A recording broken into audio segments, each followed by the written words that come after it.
महाराज भगवान गौतम बुद्ध परम पूज्य बोधिसत्व डॉक्टर बाबासाहेब आंबेडकर यांना निवाळवंदन. इथे बसलेल्या सगळ्या उपासक उपासिकांना सप्रेम जय. मला असं गीत गायला आणि त्याबद्दल मी खरंच सर्वाध्यक्षांचे खूप खूप आभार मानते. आणि मला तुमच्या संधी देत असतात मला माहिती सुद्धा नसते की माझं नाव येणार आहे. नंतर मी बघते की अरे माझं नाव आहे वाटतं. तर आज प्रथम तर आज महिला दिवस आहे. सगळ्या मदर डे सगळ्यांना माझी शुभेच्छा मदर डेच्या. आणि आपली मदर जी माता रमाई आहे आणि त्यांचं गीत गाणार कारण आपली घरी मदर त्या असतात. तर सगळ्यांना शुभेच्छा. छोटंसं गीत गाते त्यात सगळं माफ करा. गरमा धन्य तू जन्मली बाभिमासाठी गरमा धन्य तू जन्मली बाभिमासाठी हसता परदेशी भीम शिक्षणासाठी गरमा धन्य तू जन्मली बाभिमासाठी करावी चिंताना कधी तुम्ही माझी शिकाव खूप तुम्ही अहो साहेब आधी शिकाव खूप तुम्ही अहो साहेब आधी कन्या उठता समाज हा 9 कोटी धर्मा धन्य तू जन्मली बाभिमासाठी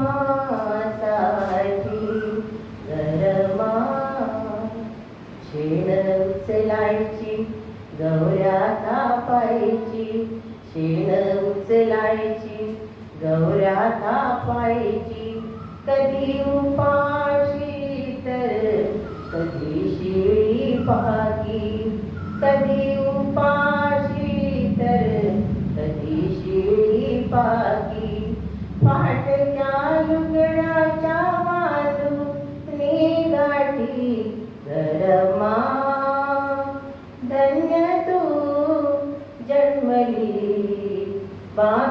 बाभिमासाठी गरमा गरमा जय. धन्यवाद ताईंनी खूप छान गीत गायलं आहे. जिने सोसला अतोनात वनवास पण सोडला नाही ध्येयाची आस त्यागाची खरी मूर्ती आणि भीमाची केवळ स्मृती आई म्हणजे रमाई. खरोखर जगाला ज्यांनी भीम दिला त्या भीमाची सावली म्हणजे रमाई आई. खरोखरच रमाई मातेला वंदन आणि तुम्हा सर्वांना मातृदिनाच्या खूप खूप शुभेच्छा. ज्ञानाचा दिवा घरोघरी लावणारा महाराष्ट्राच्या खेडोपाडी डोंगरदरी अनुवान पायी फटकणारा महाराष्ट्राची अस्मिता जागविणारा समाजाच्या निरक्षरतेचा कलंक दूर करणारा माणूस पण पेरणारा भाग्यविधाता महामानव ज्ञानदूत परमपूज्य डॉक्टर कर्मवीर भाऊराव पाटील यांच्या पवित्र स्मृतीस अभिवादन करते. काल त्यांचा स्मृतिदिन झाला आहे. आज आपण साप्ताहिक वंदनेमध्ये त्यांच्या जीवन कार्यावर बोलणार आहोत. तेव्हा सर्वांना प्रथम जय भीम आणि विचारमंचावरील सर्व मान्यवर यांनाही जय भीम. आजच्या कार्यक्रमाला लाभलेल्या वक्ता लताताई दळवी यांना मी विनंती करते की त्यांनी आपलं कर्मवीर भाऊराव पाटील यांच्या जीवनावर आपलं प्रवचन सादर करावं. त्यांचं टाळ्यांच्या गजरात स्वागत. सर्वांना मैत्रीपूर्ण जय भीम. महाकारुणी तथागत भगवान बुद्ध विश्वरत्न बोधिसत्व डॉक्टर बाबासाहेब आंबेडकर माता रमाई माता भीमाई माता सावित्रीबाई सर्व महामानव महामातांना धन्यवाद. आज आपण त्यांचा स्मृतिदिन साजरा करत आहोत. ते कर्मवीर भाऊराव पाटील यांना विनम्र अभिवादन. आणि आपणा सर्वांना पुन्हा एकदा सविनय जय भीम. आणि सर्व भगिनींना मातृदिनाच्या हार्दिक हार्दिक शुभेच्छा. खरं तर आपल्या विहारामध्ये वेगवेगळ्या जयंती, स्मृतिदिन किंवा विविध जे जे दिन आहेत, विशेष दिन, ते आपण साजरे करत असतो. आणि त्यामुळे आत्तापर्यंत आपल्या जे जे महामानव झालेले आहेत त्या महामानवांची जयंती असेल, स्मृतिदिन असेल, जे कोणी राहिले असतील तर ते असे आपण वेगवेगळ्या वेळेला, जरी स्मृतिदिन होऊन गेला असेल किंवा पुढे होणार असेल तरी सुद्धा आपण रविवारचा दिवस साधून तो आपण साजरा करत असतो.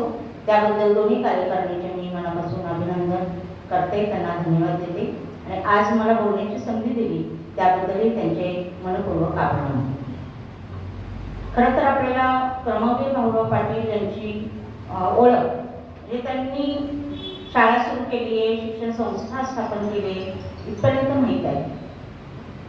त्यांचं बालपण कसं होतं, त्यांनी नेमकं हे कार्य करायला त्यांना नेमकी कोणाकडून प्रेरणा मिळाली, तर याचा संदर्भ आपण घेऊन मी या ठिकाणी आपल्याशी बोलणार आहे. अगदी थोडी जेवढी माहिती मला मिळाली ती माहिती सांगण्याचा प्रयत्न करते आहे. त्याच्यातूनही जरी काही राहिलं असेल तर आपण ते समजून घ्याल अशी अपेक्षा व्यक्त करते. खरं पाहता हे जे महामानव होतात ते महामानव उगीचच होत नाही, तर त्यांच्या हातून जे काही कुशल कर्म घडत असतं हे कुशल कर्म त्यांना महानतेला घेऊन जातात. आणि म्हणून कुठले आपण सगळेजण काम करत असतो पण त्याच्यातला एखादाच व्यक्ती हा महामानवापर्यंत जाऊ शकतो. याला नेमकं कारण काय असावं, तर त्यांच्यामध्ये अंगी असलेले गुण आणि त्यांनी मनाशी घेतलेलं उचित ध्येय आणि उंचीवर नेणारं त्यांचं जे कार्य आहे हे कार्य हे खऱ्या अर्थाने महामानवापर्यंत घेऊन जाते. ते आपण बघतो की सर्वसामान्य व्यक्ती जरी असेल पण त्याने एक उच्च ध्येय जर मनाशी बाळगलं आणि ते पूर्णत्वास नेण्याचा प्रयत्न केला तो खरोखरच त्याच्या कार्यामुळे आपण त्याला ओळखलं जाऊ. आणि म्हणूनच असे जे महामानव आहेत त्यांच्याकडूनही आपल्याला काही प्रेरणा घेता यावी या उद्देशाने त्यांचं कार्य पाहणं खूप गरजेचं आहे. आता हे जे कार्य आहे त्याचं कार्य पाहण्या अगोदर त्यांचं जे आज 67वा स्मृतिदिन आहे, या स्मृतिदिनानिमित्त त्यांना कोटी कोटी प्रणाम करते आणि मी माझ्या भाषणाला सुरुवात. असं म्हटलं जातं की कर्मवीर भाऊराव पाटील हे काही जास्त शाळा शिकलेले नव्हते. जसं की आपण म्हणतो लोकशाही अनुभवासाठी किती दिवसाची शाळा त्यांनी शिकली, परंतु त्याचं मोठं साहित्य आज PhDला सुद्धा त्याचा वापर केला जातो. इतकं मोठं महान म्हणजे शिक्षण ते तर वागणीचं दूध आहेच, परंतु ते जरी नाही घेतलं तरी समाजामध्ये राहणाऱ्या ज्या रूढी परंपरा आहेत, जाती व्यवस्था आहे, या जाती व्यवस्थेवर विरुद्ध मनामध्ये चीड निर्माण होणं आणि ती चीड घालवण्यासाठी म्हणून एखादं कार्य हाती घेणं हे किती महत्त्वाचं आहे हे आपल्या कर्मवीर भाऊराव पाटील यांच्या कार्यातून आपल्याला दिसतं. कर्मवीर भाऊराव पाटलांबद्दल असं आपण म्हणूया की अण्णा तुम्ही नसते तर, त्यांना सगळ्यांना म्हणून ओळखतात, अण्णा तुम्ही नसते तर बर्बाद झाल्या असत्या पिढ्या, अण्णा तुम्ही नसते तर बर्बाद झाल्या असत्या पिढ्या, शिक्षणाची उघडून दारे. म्हणजे खऱ्या अर्थाने महात्मा फुलेंच्या नंतर शिक्षणाचं मोठं कार्य जर कोणी केलं असेल ते कर्मवीर भाऊराव पाटील यांनी. बाबासाहेबांनी तर केलंच केलं, पण कर्मवीर भाऊराव पाटील यांनीही शिक्षणाचं जाळं निर्माण केलं. आणि म्हणून म्हणतात की जर तुम्ही शिक्षणाची दारं खुली केली नसती तर चढल्या नसत्या कधीच आम्ही शिड्या. शिड्या म्हणजे आपण जे पदोन्नती घेतो एका शिपायापासून ऑफिसरपर्यंत जाण्याची ताकद आपल्या या शिक्षणामध्ये आहे. आणि ते शिक्षण जर आपल्याला मिळालं नसतं तर आपण हे करू शकलो नसतो. जसं की आपले इथे बसलेले आहेत वाघमारे सर, म्हणजे अगदी सामान्य कुटुंबातून येणारा माणूस तहसीलदारपर्यंत जातो, एखादा मोठा अधिकारी होतो, हे केवळ आणि केवळ बाबासाहेबांनी, कर्मवीर भाऊराव पाटील, महात्मा फुले यांनी दिलेल्या या शिक्षणाच्या गंगोत्तरमुळेच. आणि म्हणून अशा प्रकारे म्हणजे आपल्या इथे असणारे अनेक जण आहेत, मी फक्त त्यांचे एक उदाहरणार्थ नाव घेतलंय, तर असं कोणी समजू नये की फक्त त्यांचंच नाव का घेतलं असं नाही, तर आपण सगळेच जण वेगवेगळ्या कार्यक्षेत्रामध्ये आपल्या ऑफिसमध्ये आपण चांगल्या पद्धतीने काम करू शकतो आणि उच्चस्थान मिळवू शकतो हे केवळ शिक्षण आहे. आणि म्हणून हे कर्मवीर भाऊराव पाटील जे आहेत तर त्यांचं जे नाव आहे ते भाऊराव पायकोंडा पाटील. त्यांचं आधीचं नाव आहे देसाई. ते जैन धर्माचे होते. त्यांचं गाव जे आहे ते कर्नाटकामध्ये आहे. आपण म्हणतो महाराष्ट्रामध्ये मूळ गाव आहे, पण त्यांचं गाव आहे कर्नाटकमध्ये. कर्नाटकामध्ये त्यांचे पंजोबा आजोबा हे महाराष्ट्रामध्ये आपली उपजीविका करण्यासाठी आलेले आहेत. इथं आल्यानंतर ते कुठं राहिले तर ते जे राहिलेले आहेत ते कोल्हापूर जिल्ह्यामध्ये राहिलेले आहेत. कोल्हापूर या ठिकाणी ते राहिले आणि त्या ठिकाणी जो बाहुबलीचा डोंगर आहे त्याच्या पायथ्याशी असलेलं पार्श्वनाथाचं मंदिर आहे वरती, त्याच्या पायथ्याशी असलेलं जे गाव आहे त्याचं नाव आहे कुंभोज. या कुंभोज या ठिकाणी या भाऊराव पाटील यांचा जन्म झाला 22 सप्टेंबर 1887. म्हणजे बघा ते गाव म्हणजे आता पूर्वीची खेडेगाव आजही आपण बघतो खेडेगावांमध्ये गेल्यानंतर तिथलं वातावरण वेगळं असतं. आजही 21व्या शतकात सुद्धा जातीयता गेलेली नाही. खेडेगावात जर आपण गेलो तर ही जातीयता आपल्याला दिसते. वेगळ्या प्रकारची असेल म्हणजे पूर्वी शिवून घेत नव्हते, पाणी भरून देत नव्हते, ही त्यावेळेसची अस्पृश्यता. पण आज हा उच्च ठिकाणी गेलाय म्हणून त्याला बहिष्कार टाकणारी लोक ही खेडेगावात आज आपल्याला बघायला मिळतात. त्याहीपेक्षा भयानक काळ त्या काळामध्ये होता ज्या वेळेला हे भाऊराव पाटील लहान होते. हे लहान असताना त्यांची जी आई आहे त्यांची आई गंगाबाई तर ही सुद्धा कर्मठ विचारांची. त्यांचं वर्णन असं केलेलं आहे गंगाबाईंचं की त्या गंगाबाई या सोहळ्यामध्ये असायच्या. सोहळ्यामध्ये म्हणजे कोणाला शिवून घेत नव्हतं. उल्लेख असा केला की ब्राह्मणाला सुद्धा शिवून घेत नव्हतं. म्हणजे एवढ्या कर्मठ होते. जे त्या काळामध्ये जातीयता केवढी म्हणजे अमानुष असेल असा आपण विचार करू शकतो. आणि अशा या वातावरणामध्ये भाऊराव पाटील जेव्हा लहान होते त्यावेळेला या लहानपणी त्यांनी लहान मुलांमध्ये आपण सुद्धा आपली मुलं जेव्हा खेळायला सोडतो त्यावेळेला ती मुलं कुठली आहेत, काय आहे, कशी खेळतायत हे सगळं आपण पाहतो.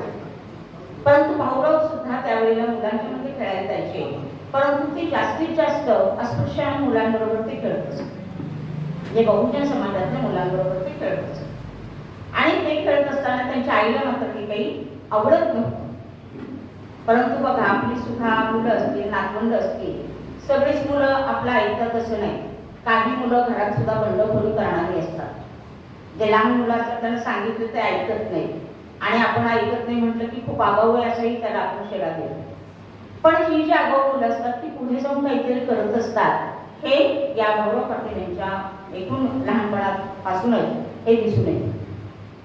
आईने जरी काही सांगितलं तर भाऊराव पाटील ऐकायचे नाही, कारण त्यांच्या मनामध्ये या अत्याचाराविरुद्ध अस्पृश्यतेबद्दल चिड होती. आपल्याला पाणी भरून सुद्धा आपणही एवढं सगळं करू शकतो, पण आपल्याबरोबर लहान मुलं जे खेळतायत त्यांना पाणी सुद्धा दिलं जात नाही, त्यांना शिवून सुद्धा घेतलं जात नाही. असं का करत? त्या हा लहानपणी आलेला जो विचार आहे तो विचार घेऊनच ते पुढे जगलेले आहे. मग त्यांना जर अशी परिस्थिती आहे तर ही परिस्थिती आपण बदलू शकतो का? खरंच आपल्याला बदलता येईल का? हा विचार त्यांच्या मनामध्ये घोळू लागला. त्यांचं एक उदाहरण असं सांगतात की अस्पृश्यांना वेळेवर पाणी भरू दिलं जात नाही म्हणून त्यांनी रहाटच मोडून टाकलं. जे रहाट मोडण्या इतकी ताकद त्यांच्या त्या लहान वयामध्ये क्षमता ज्याला आपण म्हणतो अन्यायाविरुद्ध लढण्याची जे धाडस आहे ते धाडस त्यांनी दाखवलं होतं. म्हणजे त्यांच्या मनामधली चीड आहे ती चीड त्यांनी अशा प्रकारे व्यक्त केली, मला काही बाकीचं करता येत नाही पण मी रहाट मोडून दाखवू शकतो की हे असं करू नका म्हणून. म्हणजे अशा प्रकारे लहानपणापासून हे भाऊराव पाटील यांच्या मनामध्ये बहुजनांबद्दल तळमळ होती, कळकळ होती, आस्था होती, जिव्हाळा होता, आपुलकी होती. आणि त्यामुळे त्यांचं बालपण हे बहुजन समाजातील मुलांच्या बरोबर गेल्यामुळे त्यांना त्यांची व्यथा कळली आणि त्यांना असं वाटलं की त्यांना जेव्हा शिक्षण देण्यात आलं, प्राथमिक शिक्षण त्यांचं जे झालेलं आहे ते प्राथमिक शिक्षण त्यांनी घेतलेलं आहे कोल्हापूरमध्ये आणि सांगलीमध्ये त्यांचं आणखी प्राथमिक शिक्षण झालं आणि कोल्हापूरमध्ये त्यांचं माध्यमिक शिक्षण झालेलं आहे. हे माध्यमिक शिक्षण जे झालेले ते राजाराम हायस्कूलमध्ये. आता आपल्या सगळ्यांना माहिती आहे की कोल्हापूरचं संस्थान त्यावेळेला छत्रपती शाहू महाराजांकडे होते. म्हणजे छत्रपती शाहू महाराज त्यावेळेला काम करत होते राजा म्हणून, आणि त्यांनी त्या काळामध्ये प्राथमिक शिक्षण सक्तीचं केलेलं होतं. बहुजन समाजासाठी अस्पृश्यांसाठी वेगवेगळ्या शाळा वसतिगृह त्यांनी काढलेली होती. आणि ज्या वेळेला ते माध्यमिक शिक्षण घ्यायला या राजाराम हायस्कूलमध्ये होते त्यावेळेला त्यांना जैन बोर्डिंगमध्ये वसतिगृहामध्ये ठेवलेलं होतं. हे असं असताना आपल्याला ह्या मुलांच्या मध्ये जाता येत नाही ही सुद्धा जाणीव त्यांना त्यावेळेला झाली. आणि मग भाऊराव पाटील यांच्या मनामध्ये तेव्हापासूनच की आपण या लोकांसाठी काहीतरी केलं पाहिजे हा एक त्यांनी निश्चय केला. आणि शाळेनंतर त्यांनी त्या ठिकाणी जी गाव आहे दुधगाव या ठिकाणी ते गेले. बघा काय असतं आपल्या मनामध्ये, तर आपण त्या गोष्टी काय काय करू शकतो. तर त्यांनी असं केलेलं आहे की या सगळ्यामध्ये प्राथमिक शिक्षण सुद्धा आपल्याला घेऊन, त्यांचं शिक्षण काही खूप झालं नाही, ते ग्रॅज्युएट पण झाले नाही, अतिशय माध्यमिक शिक्षण सुद्धा अर्धवटच त्यांना सोडावं लागलं त्यांच्या या स्वभावामुळे. परंतु की त्यांना असं वाटलं की माझ्याकडे जे आहे त्या माझ्या ज्ञानाचा उपयोग मी बहुजन समाजासाठी का करू. आणि म्हणून अगदी वयाच्या खूप लहान वयामध्येच त्यांनी काय केलं की गरीब मुलांसाठी ते सातारा या ठिकाणी शिकवणी घेतलं. बहुजन समाजातील मुलांसाठी जे गरीब आहेत, जे पीडित आहेत, त्यांना शाळेत घेतलं जात नाही, तर अशा मुलांना आपण शिक्षण देऊया, आपण शिकवणी घेऊया. आणि अशी शिकवणी त्यांनी सातारा या ठिकाणी सुरू केली. त्यानंतर शिकवणी देऊ लागल्यानंतर त्यांना असं वाटलं की शिकवणी घेता घेता आपण या मुलांसाठी एखादं आश्रम सुरू केला तर काय हरकत आहे. त्यांना तिथे जाण्याची सोय, खाण्याची सोय आपण करू शकतो. यासाठी त्यांची जी मित्रमंडळी आहे, जसं की बाबासाहेबांना, महात्मा फुले यांना सुद्धा त्यांच्या मित्रांनी खूप मदत केली आहे शिक्षण कार्यामध्ये. आणि तसं या कर्मवीर भाऊराव पाटील यांना सुद्धा यासाठी त्यांचे जे मित्र आहेत त्याच्यामध्ये त्यांचं नाव आहे भाऊसाहेब कुदळे, नानासाहेब बेडेकर यांच्या मदतीने त्यांनी दुधगाव या ठिकाणी सातारा जिल्ह्यातील जे खेडेगाव आहे दुधगाव या ठिकाणी पहिल्यांदा त्यांनी एक दुधगाव शिक्षण मंडळाची स्थापना केली. ती आहे 1909 साली. जन्म झाला त्यांचा 1887 मध्ये. आणि 1909 साली म्हणजे अगदी वयाच्या 22व्या वर्षी म्हणूयात आपण की त्यांनी शिक्षण संस्था म्हणजे शिक्षण मंडळ सुरू केलेलं. आजच्या 22व्या वर्षी मुलगा आपला शिक्षणच घेत असतो त्यांच्याच पुण्याई. परंतु त्या काळामध्ये कमी शिक्षण घेऊन सुद्धा या दुधगाव या ठिकाणी त्यांनी हे शिक्षण मंडळ सुरू केलं. मंडळ सुरू करणं इतकं सोपं नाही, पण तरी सुद्धा त्यांनी ते शिक्षण मंडळ सुरू केलं. आणि मग हळूहळू गरीब मुलांसाठी त्याच ठिकाणी वसतिगृह देखील सुरू केले. कारण खेड्यातली जी मुलं आहेत ती खेड्यातली मुलं एका ठिकाणाहून दुसऱ्या ठिकाणी जाणं, त्या ठिकाणी शिक्षण घेणं, पैसा हा खूप महत्त्वाचा भाग होता. आणि त्यामुळे घरातल्या लोकांची शिक्षणाला पाठवण्याची तयारी ही करणं सुद्धा खूप गरजेचं होतं. आणि अशा प्रकारे भाऊराव पाटील यांनी अशा गरीब मुलांना, बहुजन समाजातील मुलांना कडेवर उचलून आणून आपल्या वसतिगृहामध्ये टाकलेलं आहे. ते किती त्यांना त्या बहुजन समाजाबद्दलच्या शिक्षणाची तळमळ होती हे अशा वेगवेगळ्या प्रसंगावरून आपल्याला दिसून येतं. त्यानंतर 4 ऑक्टोबर 1919 मध्ये 4 ऑक्टोबर 1919 या साली त्यांनी कर्मवीर भाऊराव पाटील यांनी काले या ठिकाणी सातारा जिल्ह्यातील एक खेडेगाव आहे काले या ठिकाणी रयत शिक्षण संस्थेची स्थापना केली. म्हणजे आज जर आपण बघितलं रयत शिक्षण संस्थेचं जाळं संपूर्ण महाराष्ट्र आणि कर्नाटक राज्यातही पसरलेलं आहे. पण हे सुरू करण्याची जी अगदी खेडेगावामध्ये त्यांनी हे सुरू केलेलं आहे. आणि सुरू करताना त्यांचं उद्दिष्टच असं होतं की बहुजन समाजातल्या मुलांना शिक्षणाची आवड निर्माण करून. तर आपली लोक सुद्धा कशी होती. तर एक उदाहरण देते. परवा कालच आम्ही बाहेरगावी गेलो होतो लग्नासाठी. आणि जाता जाता आपल्या गाडीजवळच्या एक मुलगी आली खेळा वगैरे लागलेला आणि ज्याला आपण कोतराची मुलं अशा टाईपमध्ये ती मुलगा असेल तो आला आणि त्याला माझा नातू होतो त्यांनी पैसे दिले. नंतर म्हटलं मी देतो पैसे पण शाळेत जाता का तू किंवा जातो का तू असं विचारलं. तर त्यांनी काही उत्तर दिलं नाही आणि निघून गेला.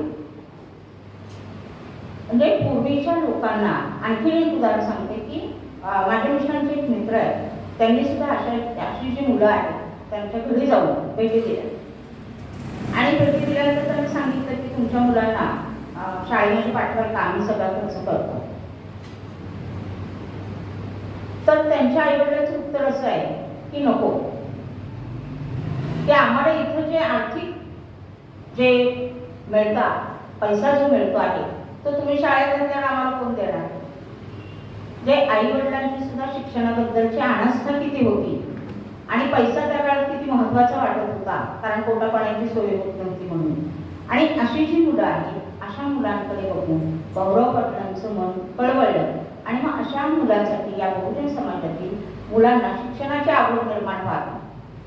ते नुसते आवड निर्माण न होता त्यांनी शिक्षण घ्यावं, उच्च पदस्थ नोकऱ्या कराव्यात आणि त्याचबरोबर त्यांना स्वावलंबन सुद्धा आलं पाहिजे.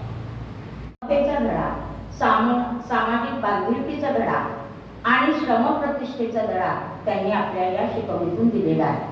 नुसती शाळा उभी केली नाही तर शाळा उभी करताना जसं की आपण विहारामध्ये सगळे एकत्र येतो, अशा महामानवाच्या जयंत्या स्मृतिदिन साजरा करतो, परंतु हे करत असताना आपला एक उद्देश असतो की हे जे महामानव आहेत त्यांचं कार्य आपल्या लोकांपर्यंत जावं आणि या लोकांमध्ये त्यांच्याकडून प्रेरणा निर्माण व्हावी आणि त्या प्रेरणेने प्रेरित होऊन त्यांनी या धर्मकार्यामध्ये उत्स्फूर्तपणे भाग घ्यावा, त्यांचं जीवनमान उंचावत जावं हा उद्देश असतो. तसं रयत शिक्षण संस्थेचं सुद्धा उद्देश असा होता की बहुजन समाजातल्या मुलांना आवड निर्माण व्हावी शिक्षणाची आणि नुसती शिक्षणाची आवड निर्माण न होता ते स्वावलंबी जीवन त्यांचं जगावं.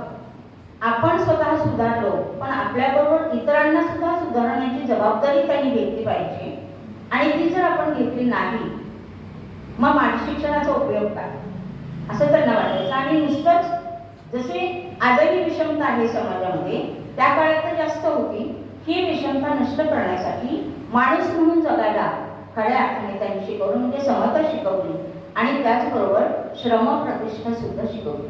आपल्या सगळ्यांना माहिती आहे की त्यांनी सुरू केलेली कमवा आणि शिका ही जी योजना आहे ती आज देखील चालू आहे. आज देखील आपल्या या कमवा आणि शिका या योजनेचा अनेक लाभार्थी लाभ घेत असतात आणि त्याच्यातून ते पुढे जात असतात. आपल्याकडेही बरेच जणांनी अशा प्रकारचा लाभ घेतला असेलही. तर अशा प्रकारे या शिक्षणाची आवड निर्माण करणं आणि त्यांना मोफत आणि दर्जेदार शिक्षण द्या. दर्जेदार म्हणजे योग्य प्रकारचं शिक्षण दिलं जातं. आज जर आपण इतिहास बघितला तर आज इतिहास लिहिताना किती खोटा इतिहास, म्हणजे आपणही खोटाच इतिहास शिकलो आणि आजही खोटाच इतिहास शिकवला जातो. तर त्या मूळ इतिहासाकडे आज आपण जागरूक झालेलो आहोत म्हणून आपण जातो आणि आपल्याला कशा प्रकारे हे बसवलेलं आहे हे आपल्याच लोकांची जी महानता आहे ती आपल्यापासून कशी दूर ठेवलेली आहे हे आज आपण शिकलो म्हणून आपल्याला माहीत होतं. तसं त्या काळामध्ये चांगल्या प्रकारचं शिक्षण देण्यासाठी ही रयत शिक्षण संस्था त्यांनी स्थापन केली आणि अशा प्रकारे त्यांचं काम त्यांनी सुरू केलं. पण हे नुसतंच त्यांनी सुरू केलं नाही तर त्यासाठी त्यांनी अपार कष्ट घेतले. पायी अंगाने चालत ते जायचे, पोटात अन्न असेल नसेल मुलांना गोळा करायचे, वसतिगृहामध्ये आणायचे, त्यांना आंघोळ घालण्यापासून सगळं काम ते करायचे आणि त्याचबरोबर त्यांची जी पत्नी होती लक्ष्मीबाई या सुद्धा या वसतिगृहाचं सगळं काम पाहायचे. वसतिगृहातील मुलांना वेळेवर जेवण मिळावं, त्यांचं शिक्षण चांगल्या प्रकारचं व्हावं यासाठी त्या स्वतः त्यांनी काय केलं तर स्वतःचे दागिने मंगळसूत्रासहित दागिने सुद्धा विकले. त्यांनी मागे पुढे पाहिलं नाही, एवढं काम आपल्या पतीच्या खांद्याला खांदा लावून या लक्ष्मीबाईंनी देखील केलेलं आहे. जे अशा प्रकार जो मदर डे आहे, मदर्स डे आपण जो म्हणतो, तो अशा ज्या महामाता आहेत की त्यांनी आपलं अख्खं आयुष्य आपल्या पतीबरोबर समर्पित केलेलं आहे. त्यांच्याकडे तर आज दिवस आहे आणि म्हणून अशा या लक्ष्मीबाईंना सुद्धा मी विनम्र अभिवादन करते. तर या ठिकाणी सांगायचा उद्देश असा आहे की हे जे काम केलेलं आहे या कामामध्ये लक्ष्मीबाईंनी हे काम पाहिलं. त्याचबरोबर कमवा शिका या योजनेअंतर्गत त्यांनी जे काम केलेलं आहे त्या अगोदर त्यांचं कमवा शिका हे जे सुरू केलेलं त्याचं नाव आहे फ्री अँड रेसिडेन्शियल हायस्कूल. म्हणजे फ्री म्हणजे मोफत या ठिकाणी आहे आणि राहण्यासाठी तुम्हाला या ठिकाणी सोय केलेली आहे. मोफत शिक्षणाची सोय केलेली आहे, राहण्याची सोय केलेली आहे. परंतु तिथे राहत असताना तुम्ही तुमची कामं करायचे आणि त्यातून जे काही पैसे मिळतील त्याच्यातून तुम्ही शिक्षण घ्यायचं. म्हणजे तुम्हाला तर आम्ही मोफत देणारच आहोत, पण त्या पलीकडेही जर तुम्हाला काही लागलं तर ते कमवा आणि शिका या योजनेअंतर्गत त्यांनी हे हायस्कूल सुरू केलं सातारा या ठिकाणी. आणि या हायस्कूलला नंतर महाराजा सयाजीराव गायकवाड यांचं नाव दिलेलं आहे. आता यामध्ये मी जे वाचत होते त्याच्यामध्ये महात्मा गांधींच्या हस्ते त्यांनी उद्घाटन केलेलं आहे. त्याचबरोबर नागनाथांना नायकवडी यांनी जेव्हा ही रयत शिक्षण संस्था कर्मवीर भाऊराव पाटील यांनी सुरू केली त्यावेळेस 1,11,111 रुपये त्यांनी त्या काळात दान दिले. त्या काळामध्ये एवढी मोठी रक्कम देणारे तेच एकमेव व्यक्ती आहेत की नागनाथांना नायकवडी. त्यानंतर महात्मा गांधींच्या हस्ते जे उद्घाटन झालेलं आहे या हायस्कूलचं, तर महात्मा गांधींनी सुद्धा आपल्या हरिजन फंडातून, हरिजन सेवक संघ जो फंड होता त्या फंडातून दरवर्षी 500 रुपये असेही दान त्यांनी दिलेलं आहे. असे दान करते त्यांना अनेक मिळाले आणि हळूहळू त्यांच्या या संस्थेचं एका रोपापासून वटवृक्षापर्यंत जाळत असेल वटवृक्ष झालेला आहे. या बरोबर त्यांनी जे कॉलेजेस अनेक शाळा त्यांनी केल्या आणि कॉलेजेस त्यांनी काढले. तर त्यामध्ये बरेचशा आता या ठिकाणी शाळा ज्या आहेत त्यांची संख्या जर आपण बघितली तर खूप मोठ्या प्रमाणात त्यांचं काम आहे. आणि हे राजाराम हायस्कूलमध्ये जेव्हा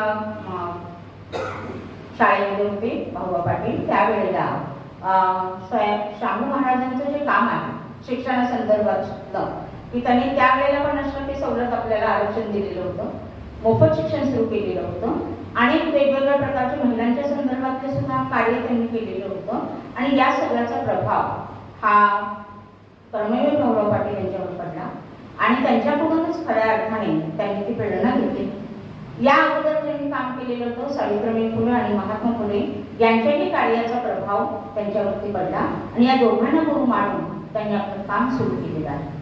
त्याचबरोबर ज्या गाडगेबाबांनी अंधश्रद्धा आणि शिक्षणावर जो भर दिलेला आहे तेही त्यांना सद्गुरू मानत असत आणि या सद्गुरूंच्या नावाने गाडगे महाराज विद्यालय सुद्धा त्यांनी सुरू केले. म्हणजे अशा अनेक गोष्टी या कर्मवीर भाऊराव पाटील यांनी केलेल्या आहेत. तर अशा प्रकारे या कर्मवीर भाऊराव पाटील यांच्या संदर्भातल्या ज्या अनेक गोष्टी आहेत त्यातल्या अनेक याच्यामध्ये शिक्षण संस्था ज्या आहेत त्या शिक्षण संस्थांचं जाळं त्यांनी सुरू केले. हे शिक्षण संस्थाचं एक उद्दिष्ट मी सांगितलं. पुढची त्यांची उद्दिष्ट अशी आहे की शैक्षणिकदृष्ट्या मागासलेल्या वर्गात शिक्षणाची आवड तर त्यांनी निर्माण केलीच आणि ती वाढवली सुद्धा. निरनिराळ्या जाती धर्माच्या विद्यार्थ्यांमध्ये प्रेमभाव निर्माण करणं. बघा आजही आपण कितीही उच्च शिक्षित असलो तरी सुद्धा आपल्या बाबासाहेबांचंच उदाहरण जर आपण घेतलं तर ज्या वेळेला बडोद्याला ते नोकरीला गेले तिथं असणारे जे लोक होते काम करणारे त्यांच्याही पेक्षा अतिउच्च शिक्षण त्यांनी घेतलेलं होतं तरी देखील त्यांना अस्पृश्य म्हणून अपमानित करण्यात आलं. जे जसं आहे तसं अशा प्रकारे अस्पृश्यता बाळगू नये, शिक्षणाचं महत्त्व मुलांना कळावं आणि त्यांनी एकोप्याने राहावं, कुठल्याही धर्माचा जातीचा उल्लेख न करता प्रेमभावाने राहावं हा उद्देश या रयत शिक्षण संस्थेचा त्यांनी होता. त्याचबरोबर ज्या अनिष्ट रूढी प्रथा आहेत त्यांना सुद्धा फाटा देऊन योग्य प्रकारचं शिक्षण त्यांना मिळावं यासाठी त्यांनी खरा विकास त्यांचा व्हावा, मानसिक शारीरिक बौद्धिक ह्या तिन्ही प्रकारचा विकास त्यांचा व्हावा असं काम हा उद्देश त्यांनी केला. आणि सर्व मुलं उधळपट्टी न करता कमवा आणि शिकामध्ये जो मिळालेला पैसा आहे त्याची उधळपट्टी त्यांनी करू नये, काटकसरीनं राहावं, स्वावलंबी जीवन जगावं, शीलवान त्यांनी राहावं म्हणजे सदाचारी राहावं आणि उत्साही बनण्याचा प्रयत्न. आता मिळालेलं मला आता झालं माझं शिक्षण आळसात न घालवता, वेळ न घालवता त्यावेळेचा उपयोग आपल्या चांगल्या कामासाठी कसा करता येईल, हे शिक्षण, हे मूल्य, हे जपण्याचं काम या शिक्षण संस्थेने उद्दिष्ट ठेवून त्यांनी केलेलं आहे. अशा प्रकारे या भाऊराव पाटील यांचं कार्य आपण पाहत आहोत. तर त्यांचं आणखीन वेगवेगळ्या प्रकारचे, जसं रेसेंट इनिशियल हायस्कूल त्यांनी साताऱ्यात सुरू केलं, तसं इसवी सन 1947 सुद्धा त्यांनी सातारमध्ये छत्रपती शाहू कॉलेजची स्थापना केली. आजही ते मोठ्या जोमाने चालू आहे. तर त्यावेळेला 1970 म्हणजे भारत स्वतंत्र झाला त्यावेळेला त्यांनी या कॉलेजची स्थापना केलेली आहे. त्यानंतर 54 मध्ये कराड या ठिकाणी सद्गुरू गाडगे महाराजांच्या नावाने सुद्धा महाविद्यालय सुरू केलेलं आहे. त्याचबरोबर महात्मा फुले अध्यापक विद्यालय त्यांनी सुरू केले. महात्मा फुले अध्यापक विद्यालय म्हणजे ज्यांना त्यांनी गुरु मानलं, खऱ्या अर्थाने ज्यांच्याकडून शिक्षणाची प्रेरणा घेतली, त्यांच्या नावाने अध्यापक विद्यालय सुरू करणं. आता अध्यापक विद्यालय सुरू करण्याचा मागचा उद्देश काय, की बहुजन समाजातील मुलंच शिक्षण घेऊन शिक्षक व्हावे. बघा, बहुजन समाजातील मुलं शिक्षण घेऊन शिक्षक व्हावे. या अध्यापक विद्यालयामध्ये अशा मुलांना प्रवेश दिला जाईल की जेणेकरून बघा आपल्या लोक भेटले की आपल्याला आणखी माया, आपुलकी, जिव्हाळा निर्माण होतो.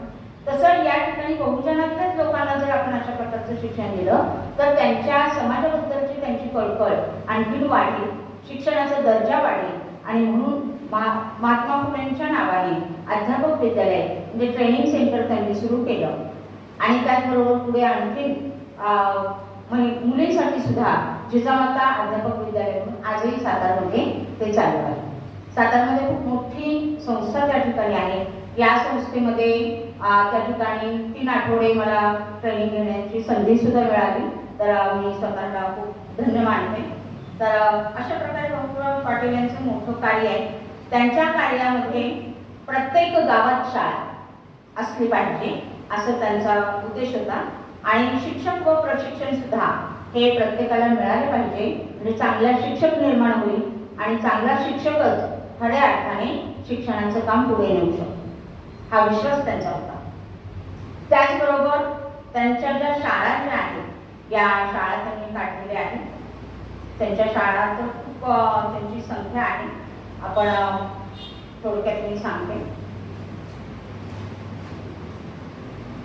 600च्या पुढे त्यांच्या शाळा त्यांनी काढलेल्या आहेत. त्यातल्या 578 प्राथमिक शाळा आहेत, 439 माध्यमिक शाळा आहेत. माध्यमिक शाळांमध्ये मुलींची शाळा सुद्धा सेपरेट अशी 27 शाळा मुलींच्या आहेत. त्याचबरोबर 38 वसतिगृह आहे, वेगवेगळ्या जाती धर्माची मुलं एकत्र राहतील अशा पद्धतीने. 160 उच्च माध्यमिक विद्यालय त्यांनी काढलेले. 21 तंत्रज्ञान म्हणजे अध्यापक विद्यालय, ITI साठी तंत्रज्ञान विद्यालय काढलेले आहे. 8 अध्यापक विद्यालय काढलेले आहे. त्यामध्ये पहिलं आता मी सांगितल्याप्रमाणे महात्मा फुलेंच्या नावाने एक अध्यापक विद्यालय त्यांनी पहिली काढलेलं आहे. त्यातलं एक मुलींसाठी आहे. 41 महाविद्यालय आहे. त्यामध्ये 4 मुलींसाठी वेगळी महाविद्यालय आहे, फक्त मुलींसाठी. त्याचबरोबर 5 इंग्रजी माध्यमाच्या शाळा आहेत. या अशा वेगवेगळ्या प्रकारच्या शिक्षणाचं जाळं त्यांनी पसरवलेलं आहे. आणि फक्त महाराष्ट्रातच नाही तर पूर्ण महाराष्ट्रभर आणि कर्नाटकमध्ये सुद्धा त्यांनी आपल्या शिक्षणाचा प्रचार प्रसार केलेला आहे. आणि त्यांनी असं म्हटलं की माझ्या एक वाक्य मला वाचायला मिळालं की माझ्या दाढीला जेवढे केस आहे ते आपण मोजू शकत नाही, तेवढ्या शाळा मी निर्माण करेन आणि बहुजनांचा उद्धार करेन, अशा प्रकारचे वाक्य त्यांचं. आणि खरोखरच त्यांनी अशा प्रकारे आपलं कार्य करून दाखवलेलं आहे. आणि म्हणून त्यांचं जे एकूण ज्याला आपण म्हणतो व्यक्तिमत्व आहे की जे खरंच बंडखोर असतात, प्रवाहाच्या विरुद्ध जायला ज्यांना आवडतं. जसं की महात्मा फुलेंनी त्या काळामध्ये स्त्री शिक्षणाला महत्त्व दिलं, म्हणजे आपल्याच बायकोला शिकवून आपल्याच पत्नीकडून मुलीला शिक्षण दिलं. हे सुद्धा त्या काळातलं खऱ्या अर्थाने खूप मोठं धाडस होतं. म्हणजे प्रवाहाच्या विरुद्ध वागण्याचं धाडस असणं तीच व्यक्ती खऱ्या अर्थाने मानव होऊ शकते. आणि म्हणून अशा या महामानवांना 1959 मध्ये भारत सरकारने त्यांच्या शिक्षण कार्याचा गौरव करण्याच्या दृष्टीने पद्मभूषण या खरं तर 3ऱ्या नागरी महत्त्वाचा असा सन्मान जो आहे तो त्यांना दिलेला आहे 1959 मध्ये. आणि त्याचबरोबर पुणे विद्यापीठाने म्हणजे आजच्या सावित्रीबाई फुले पुणे विद्यापीठाच्या पुणे विद्यापीठाने सुद्धा त्यांना डिलीट ही पदवी बहाल केलेली आहे. म्हणजे अशा या महामानवाच्या कार्याला आपण सर्वजण खऱ्या अर्थाने नमन करूया आणि त्यांच्याकडून प्रेरणा घेऊया. शेवटी मी असे म्हणेन की रयत शिक्षण संस्थेचा आज हा जो वटवृक्ष बनलेला आहे त्यांच्या कार्याबद्दल त्यांचा गौरव तर झाला, पण आपण त्यांची प्रेरणा घेऊन आपल्याकडूनही त्यांचा गौरव कशा प्रकारे होईल. म्हणजे आपण आपल्या आजूबाजूला असणारे जे गरीब विद्यार्थी आहेत, आज आपल्याकडे पैसा आहे, त्या पैशाचा विनियोग आपण या गरीब विद्यार्थ्यांसाठी करू शकतो का, त्यांना पुढे आणू शकतो का. काही जण गावाच्या गावात दत्तक घेतात, काही जण म्हणजे आदिवासी भागातील मुलांना शिक्षणाची मदत करतात. आपण आपल्या आजूबाजूच्या ज्या वस्त्या वाड्या आहेत त्यांच्यातील काही मुलं, एक मुलगा जरी दत्तक घेतला आणि त्याच्या शिक्षणाचा 12वीपर्यंतचा खर्च जरी आपण केला तरी मला वाटतं खऱ्या अर्थाने आपण या कर्मवीर भाऊराव पाटील यांना खऱ्या अर्थाने आदरांजली वाहू शकतो. तर कर्मवीर हे नाव खऱ्या अर्थाने तर कुशल कर्माचा राजा असं आपण म्हणून त्याला कर्मवीर म्हटले. आणि म्हणून त्यांच्या प्रती आपण कृतज्ञता व्यक्त करत असताना अशा या शिक्षण हेच कर्म आणि समाजसेवा हाच धर्म असा मानणारे हे महामानव या कर्मवीर ही पदवी त्यांना यथायोग्य जगणाऱ्या खऱ्या अर्थाने या महान कर्मयोद्ध्याला शिक्षणाची गंगोत्री घरोघरी पोहोचवणाऱ्या या शिक्षण महर्षीला शिक्षण यात्रीला मी त्यांच्या स्मृतिदिनी कोटी कोटी प्रणाम करते. आणि या ठिकाणी त्यांच्या या रयत शिक्षण संस्थेच्या संदर्भातले एक 4 ओळी फक्त मी म्हणते. रयत संस्थेच्या संदर्भात एका कवीने त्यांच्यावरती कविता लिहिलेली आहे. मी सगळी वाचणार नाही, 2च कवी फक्त मी सांगणार आहे. रयतेमधून नव्या युगाचा माणूस आता घडतो आहे. रयतेमधून नव्या युगाचा माणूस आता घडतो आहे. वटवृक्षाच्या विशालतेचा मोह नभाला पडतो आहे. म्हणजे इतकं मोठं जाळं त्यांनी निर्माण केलेलं आहे रयत शिक्षण संस्थेचं. कर्मवीराचे ज्ञानपीठ हे शक्तिपीठ हे ठरते आहे. कर्मवीरांचे ज्ञानपीठ हे शक्तिपीठ हे ठरते आहे. शाहू फुलेंचे समानतेचे तत्व मानसी मुळते आहे. शाहू फुलेंचे समानतेचे तत्व मानसी मुळते आहे. धर्मजातीच्या पार गांधीचे मूल्य मानवी जपतो आहे. रयतेमधून नव्या युगाचा माणूस आता घडतो आहे. गरिबांसाठी लेणी म्हणून, लेणी म्हणजे सौभाग्याचं लेणं सुद्धा, लक्ष्मी वहिनी झाली आहे. गरिबांसाठी लेणी म्हणून लक्ष्मी वहिनी झाली आहे. कमवा शिका मंत्र हा तरुणाईला प्रेरक होईल. कमवा शिका मंत्र हा तरुणाईला प्रेरक होईल. स्वावलंबी वृत्ती ठेवून ज्ञान साधना करतो आहे. रयतेमधून नव्या युगाचा माणूस आता घडतो आहे. माणूस आता घडतो आहे. कर्मवीर भाऊराव पाटील शिक्षण महर्षी शिक्षण यात्री यांच्याकडून प्रेरणा घेऊन एक संकल्प आपण करूया की एका तरी विद्यार्थ्याला मी शिक्षणासाठी मदत करीन, हीच खरी आपली आदरांजली ठरेल. हे एवढंच बोलते. माझ्याकडून काही राहिलं असेल, चुकलं असेल तर मला मोठ्या मनाने माफ करा, एवढंच सांगते. आणि या ठिकाणी पुन्हा एकदा मला विनम्र अभिवादन करून सांगते. जय हिंद, जय विष्णू, जय. धन्यवाद ताई. खरोखरच कर्मवीरांचे जीवन म्हणजे प्रेरणेचा झरा आहे. शिक्षण, श्रम, प्रामाणिकपणा, सामाजिक न्याय यांचा संदेश देणारे त्यांचे विचार ताईंनी आपल्यासमोर खूप छान मांडले. खूप दिवस झाले त्यांचं प्रवचन झालं नव्हतं. त्यांचं प्रवचन खूप अभ्यासपूर्ण असतं. ताईंसाठी जोरदार टाळ्या. आता आपण अध्यक्ष भाषणाकडे वळणार आहोत. आजच्या कार्यक्रमात लाभलेल्या अध्यक्ष सुमनताई साळवे यांचा परवाच बर्थडे पण झालाय. त्यांना वाढदिवसाच्या मंगलमय शुभेच्छा. आणि त्यांचे पुढील आयुष्य सुखाचे, आनंदाचे आणि खम्मगाऱ्यात जावं ही भगवंताचरणी प्रार्थना करते आणि त्यांनी आपलं अध्यक्ष भाषण करावं अशी मी त्यांना विनंती करते. महाकारुणी तथागत भगवान गौतम बुद्ध, परमपूज्य बोधिसत्व, भारतीय घटनेचे शिल्पकार डॉक्टर बाबासाहेब आंबेडकर, माता रमाई, माता भीमाई, माता सावित्रीबाई फुले, क्रांतीसूर्य ज्योतिबा फुले, शाहू महाराज, सयाजीराव गायकवाड, संभाजी महाराज, शिवाजी महाराज या सर्व महामानवांना माझे द्विवार अभिवादन. व आज आपण कर्मवीर भाऊराव पाटील यांच्या स्फूर्ती दिनानिमित्त कार्यक्रम घेतोय. त्यांनाही माझे कोटी कोटी प्रणाम. ताईंनी माझ्यासाठी काही सोडलेलं नाही. जे मी लिहिलं ते ताईंनी म्हणजे हे केलं. ताईंनी म्हणजे मला वाटलं होतं काही 2-4 मुद्दे काहीतरी राहतील, पण जे प्राथमिक आहे ते सगळं त्यांनी सांगितलेलं आहे. अण्णा तुम्ही नसते तर बर्बाद झाल्या असत्या पिढ्या. अण्णा तुम्ही नसते तर बर्बाद झाल्या असत्या पिढ्या. शिक्षणाची उघडून दारे चढल्या नसत्या कधीच शिड्या. त्यांच्या वडिलांचे नाव पायगोंडा असे होते. आई गंगाबाई व रयत शिक्षण संस्थेची त्यांनी स्थापना केली व कमव व शिका हा मूळ मंत्र दिला. म्हणजे कमवायचं आणि मग शिकायचं हा मूळ मंत्र त्यांनी दिला. रयत शिक्षण संस्थेची स्थापना 1959 मध्ये केली आणि त्या बहुजनांच्या मुलांना शिक्षण त्यांनी चालू केले. भारत सरकारने त्यांना 1959 मध्ये पद्मभूषण ही पदवी दिली. पुणे विद्यापीठाने त्याच 1959 ला दिली ही पदवी त्यांना दिली. स्वावलंबी शिक्षण हेच त्यांचे ब्रीद वाक्य होते. स्वावलंबी शिक्षण हेच त्यांचे ब्रीद वाक्य होते व त्यांचे घोषवाक्य होते. श्रम हीच आमची पूजा व कामाच्या बदल्यात मोफत शिक्षण हीच आमची पूजा. व बोधचिन्ह होते वटवृक्ष. त्यांचे बोधचिन्ह होते वटवृक्ष. जैन बोर्डीचे प्रमुख लठ्ठे यांनी त्यांना आंघोळ करण्यास सांगितले, कारण ते जैन धर्मीय होते. त्यांचा जन्म भाऊरावचा जन्म जैन धर्मात झाला, पण त्यांनी जैन धर्माचे काही नियम पाळले नाही. त्यांच्याकडे सगळं सोहळा होता, पण त्यांनी कधी ते मानलं नाही. म्हणून त्याच्या बोर्डिंगमध्ये होते.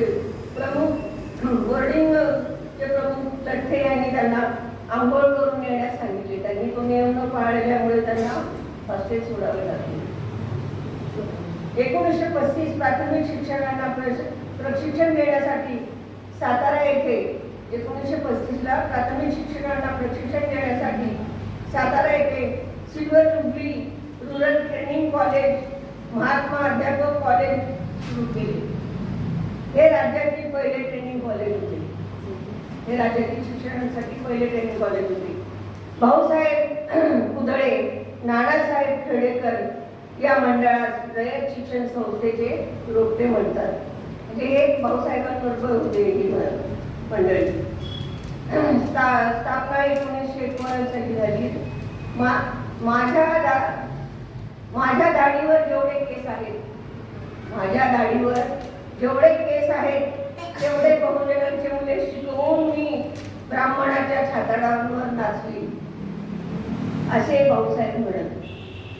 बस याच्यापुढे मला जास्त काही माहिती नाहीये. एवढे 2 शब्द बोलून मी माझे अध्यक्षीय भाषण संबोधे व सर्वांना सप्रेम जय भीम. नमो बुद्धाय. धन्यवाद ताई. ताईंनी सुद्धा अध्यक्षीय भाषण थोडक्यात छान केलंय.